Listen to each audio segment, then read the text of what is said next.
everyone and welcome to another video that is made for those of you who are not only too lazy to read, but who are also too lazy to look at pictures. Although this time around there will be some extra lore explanations. So even if you know what happened in this comic, there are some things you might have missed. And because we are at issue number 5, there is only one more issue to go. And usually the last issue is a setup for future stories. So should any mysteries be revealed, it would be in this issue. So without further ado, let's get on it.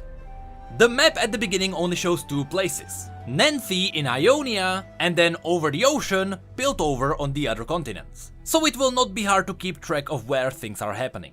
The first scene of this issue happens 3 days after the last issue, where Jhin destroyed the city of Necrit. Remember that at the very end of the last issue, Shen and Zed fought and Zed lost and so he was captured.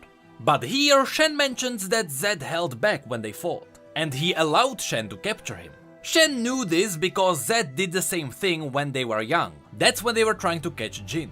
Here, as Shen and Zed talk, we learned that both of them looked up to each other. They both thought that the other one was the stronger warrior, and both of them were always trying to be better. But then Shen got a message from a horse rider, and Zed asked if Shen knows who let Jhin out of the prison. Not only did Shen not reveal what the message said, but he also replied that he doesn't know who let him out. And should Jhin come, he wouldn't protect Zed. Even though Zed couldn't defend himself now, he was surrounded by seals that dampened his shadow magic.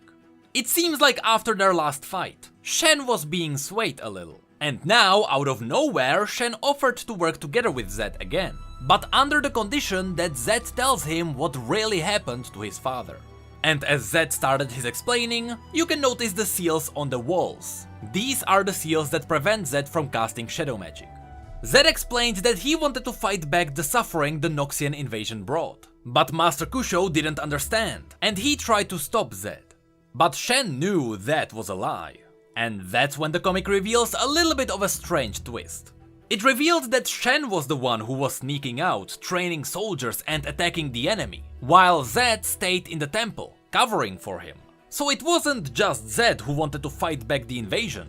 In fact, Shen was the proactive one. He was the one who actually left the temple and he was fighting the enemy. Which is a little bit strange. Not because it would be impossible, but because here in the comic Shen is explaining to Zed something he already knows. So it's kinda hard to relate to this scene, because I can't imagine it actually happening.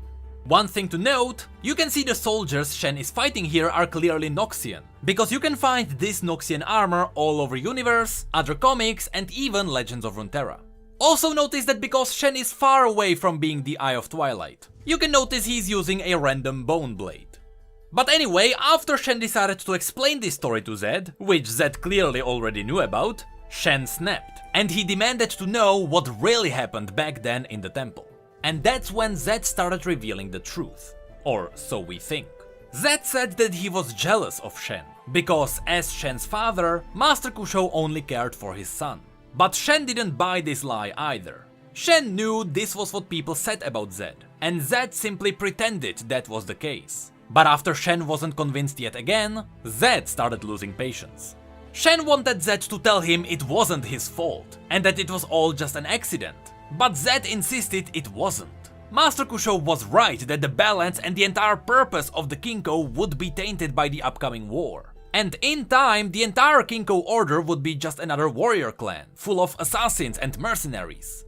These words sounded too wise to be Zed's, which made Shen realize this really was what Master Kusho told him. Zed continued that to save his homeland, he had to start a new order, separated from the Kinko, an order that would defy tradition and balance. He also added that if he was to simply beat Kusho in combat, Zed would become the superior, and the Kinko, including Shen, would likely join Zed's new order, which would leave the Kinko desecrated and lost. So to save both the homeland and the Kinko, Zed had to make a new order that would be hated by the Kinko, which is why Zed had to be the one who would kill Master Kusho. According to Zed, when they were inside the temple, Kusho tried to convince Zed to rejoin the Kinko, and Zed pretended to be swayed by his words. But in the end, when Kusho embraced Zed, he stabbed him in his heart. Strangely enough, this story seemed to convince Shen that he was saying the truth.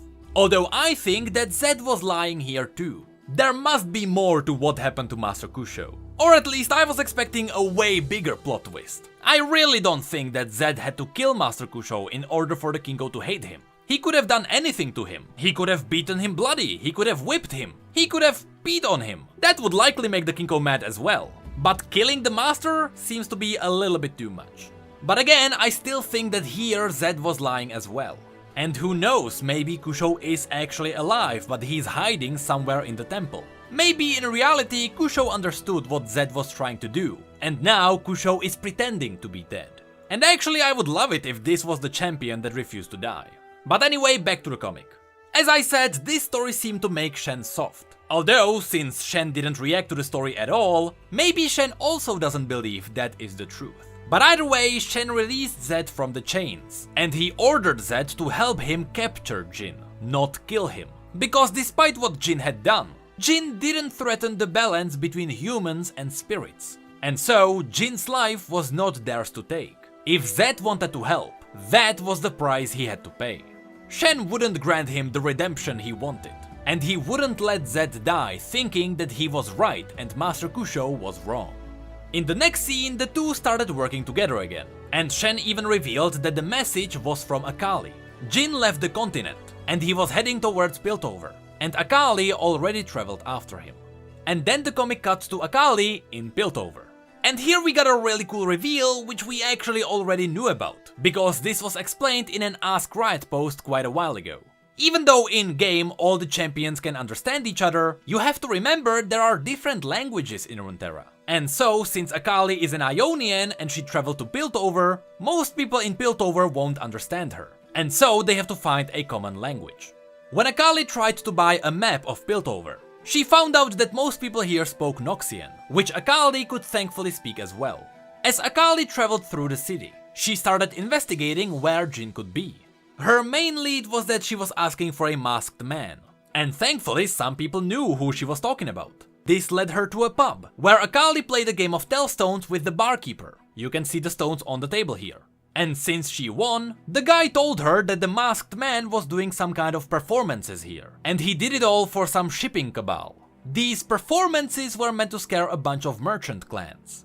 And from other people, Akali learned that the merchant clans that Jhin scared were exporting weapons to Ionia. So the reason why Jhin was doing these performances was to make sure that Piltover and Zaun would not trade their weapons to Ionians. However, there was one clan that hasn't shut down yet, and that was the Pharaoh's clan, whom we of course know as Camille's family. From some local officers, Akali learned that the Pharaoh's Intelligencer, which is just a fancy name for Camille, gathered a kill team and she searched for Jhin in Zaun, which should sound familiar to you, because in the next scene we get the best reveal by far. As all the people around Piltover told Akali what happened, it became clear that all of them were talking about the scene from Awaken, where Camille gathered a kill team and she went to take down Jhin. And in the next scene of this comic, we see the outcome of the Awaken cinematic. And we even learned that this comic happens a week after it. She was led to this place by a local messenger, and when she asked for more information, the messenger told her that he doesn't know anything. He was already in a shady business, since he was trading information, and he didn't want to go down the rabbit hole. But then we see that not only did Jhin survive his encounter with Camille, but he was also aware that Akali was after him. But then the comic cuts back to Shen and Zed. They were now also in Piltover, but neither of them could speak Piltovan well, and so Shen asked Zed if he has any contacts in the city. And Zed told him that the Shadow Order had some contacts in the past, but he didn't think that he could trust anyone now. Because this was a frustrating situation, the two kinda barked at each other. And then the comic cuts back to Ionia, where the rest of the Shadow Order were on a mission. In case you don't remember, Zed told everyone in the Shadow Order that should he lose the battle against Shen, Kain would be his successor. And so here Kain is leading the Shadow Order. They were after some person they called the Patron, but we don't really learn who it is. We just know that it is someone that Zed wanted to leave alone. And so when Kain decided to meet the Patron, the other members of the Shadow Order didn't want to go with him. But he reminded everyone that he was the leader now. And when he pulled out Rast, for the first time in this comic series, everyone was reminded that he was the leader. It's really interesting to see here that unless Kane pulls out Rust, his corruption is not visible, because at the top you can see that his left arm is totally normal. But the moment Rust is in his hand, his entire arm gets transformed. And I do believe that's what this shadowy cloud is about. I think that are supposed to be the particle effects that are reshaping his arm. But either way, we don't really learn what the Shadow Order is doing now. We just know that they are doing something shady. And then the story cuts back to Akali. She was about to face Jhin in battle. At the start, a creepy tree on mechanical legs emerged from the shadows. You may recognize this tree from Jin's teaser, which makes me think that even the teaser might have been happening in Piltover. It just looks beautiful because it is in Jin's head. However, this tree has some extra decorations. As Akali keeps walking through the place, it starts to fall apart and move around. And a couple of moments later, Jhin is revealed with 3 more of these trees. However, on these 3 trees, there were 3 people hanging. Not only that, the 3 people are those that Akali talked to in this comic. Which means that the loose decoration that was on the first tree was meant for Akali. Of course, as you can notice, that would make Akali the 4th prey.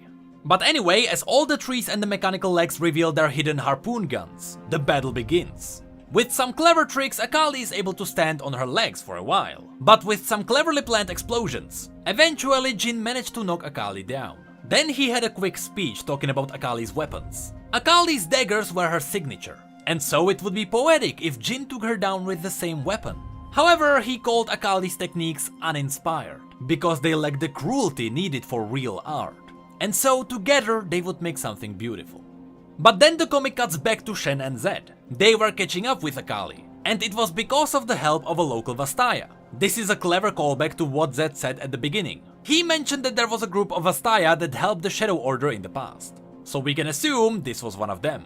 But anyway, as they caught up with the messenger who led Akali here, Shen started shouting at him in Ionian, so of course the guy wasn't sure what he was talking about. But then Zed recited a foreign saying, and the messenger completed the reciting. When Shen asked what was that about, Zed revealed that this was a secret greeting of the Navori Brotherhood, and that the messenger was actually a Navori agent. And here is where we get a big reveal. The Navori agent said that the command was using Jhin as an assassin, which seems to suggest that it was the Navori Brotherhood who freed Jhin from the prison. Which is strange, because earlier Shen said that only 4 people knew where Jhin was imprisoned. Zed, Shen, Master Kusho, and Yevonai, which was the woman promised to Shen. And then we get the last shot of this comic. With 4 gongs, just like it was in the port of Nenthi, Jhin was getting ready for the kill. And just as his plans worked out perfectly in Nenthi, Shen and Zed were the planned audience, and he would kill Akali before their eyes. So once again, everything was going according to his plan.